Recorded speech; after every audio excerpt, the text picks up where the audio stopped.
Your father probably told you to study hard, get a stable job, and buy property. He followed that exact playbook. So why is he still worried about money at 60? Here's the uncomfortable part. He did everything right. And that's precisely the problem.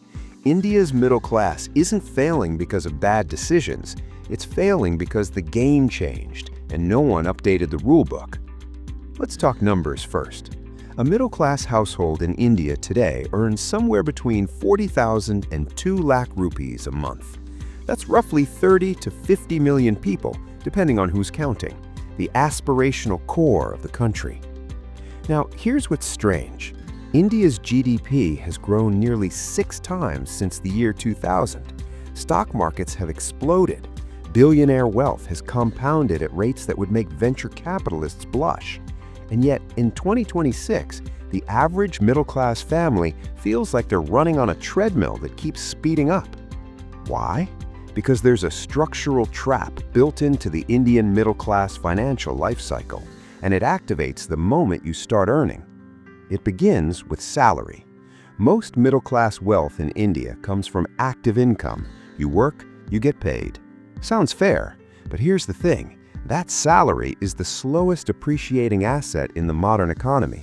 Between 2010 and 2025, average middle-class salaries in India grew at roughly 6 to 8% annually.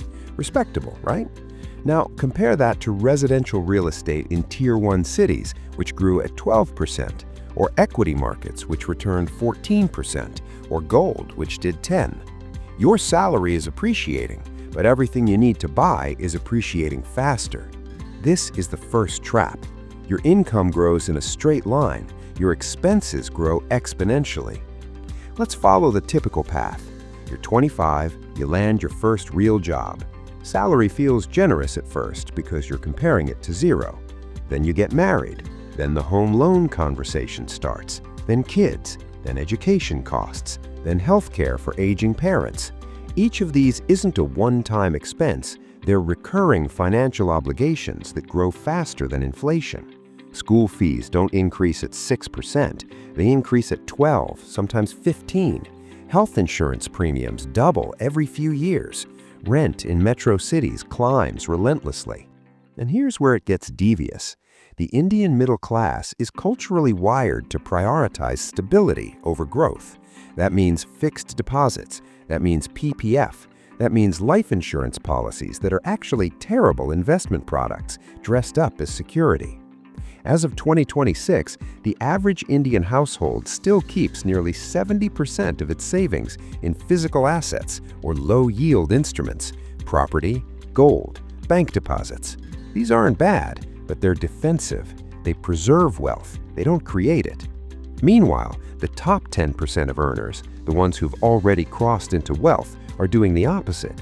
Equity, mutual funds, startups, international assets, high risk, high reward. They can afford to lose some and still be fine. The middle class can't, so they play it safe, and safe keeps them exactly where they are. Let me show you the math that most people never calculate. Take a household earning 1 lakh rupees a month. After taxes, EPF, and basics, they're maybe saving 20,000 rupees. That's optimistic. Many save less. Put that 20,000 in a fixed deposit at 6.5%. In 20 years, you'll have around 1 crore rupees. Sounds significant, but adjust for inflation at 6%, and the real value is closer to 35 lakhs in today's terms. Now imagine that same 20,000 rupees goes into equity markets returning 12% annually. After 20 years, that's over 2 crore. Real value after inflation? Around 70 lakhs. Double the outcome. Same contribution, different vehicle. But here's why it doesn't happen. The middle class is taught to fear loss more than they desire gain. Volatility feels like danger. A stock market dip triggers panic, so they exit early, lock in losses, and retreat to fixed income. They think they're being rational. They're actually being poor. And here's the second part of the math that no one discusses: generational reset.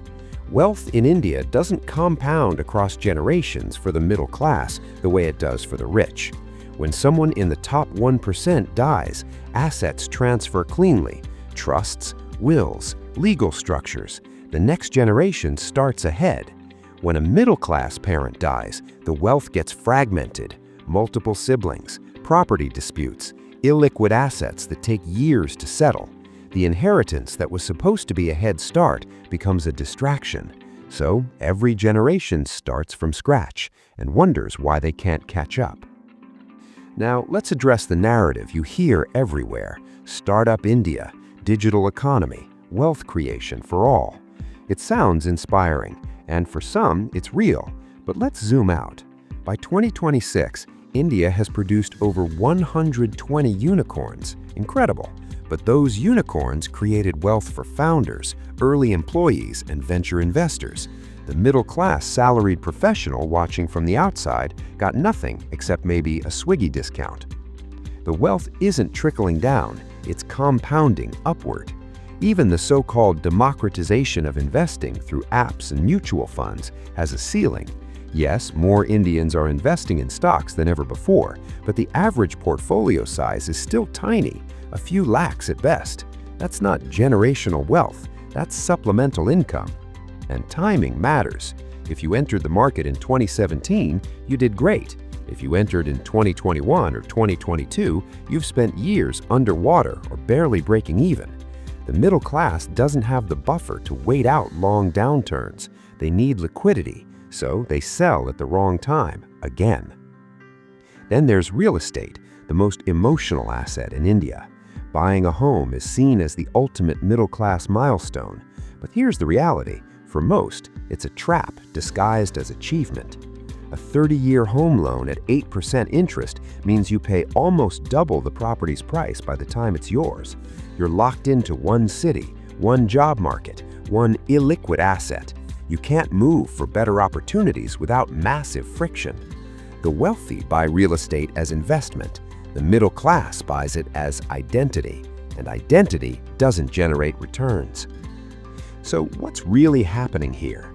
India's economy is transitioning faster than its middle class can adapt.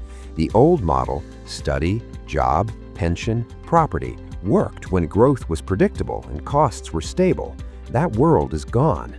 In 2026, inflation is structural. Education costs explode because global competition demands premium skills. Healthcare costs explode because we're living longer with more complex conditions. Housing costs explode because urbanization is concentrating opportunity in fewer cities. And salaries? They're growing, but not fast enough to keep up with the cost of staying middle class. The result is a class that's shrinking in real terms, even as it grows in numbers. More people identify as middle class, but fewer can actually afford the lifestyle that term used to promise. Here's the irony. The Indian middle class is better educated, more connected, and more aware than ever before. They consume content about wealth, they download investing apps, they read about compounding. But awareness without action is just anxiety, and the system isn't designed to help them act. Financial literacy isn't taught in schools. Employers don't offer equity or profit sharing at scale. The tax structure punishes salaried income more than capital gains. The entire apparatus is optimized for those who already have wealth to grow it faster. So here's the question no one wants to ask out loud. Is the Indian middle class a temporary phenomenon? A generation or two that existed in the gap between agricultural poverty and digital oligarchy? A buffer class that played by industrial-age rules in an information-age economy and lost. Because here's what the data suggests. Upward mobility is slowing. The gap between middle class and wealthy is widening. And the tools that built the last generation's stability, savings accounts, government jobs, modest homes, those don't build the next generation's wealth. Your parents did everything right, and it wasn't enough. The real trap isn't that the middle class is making bad choices, it's that the good choices stopped working, and no one told them when.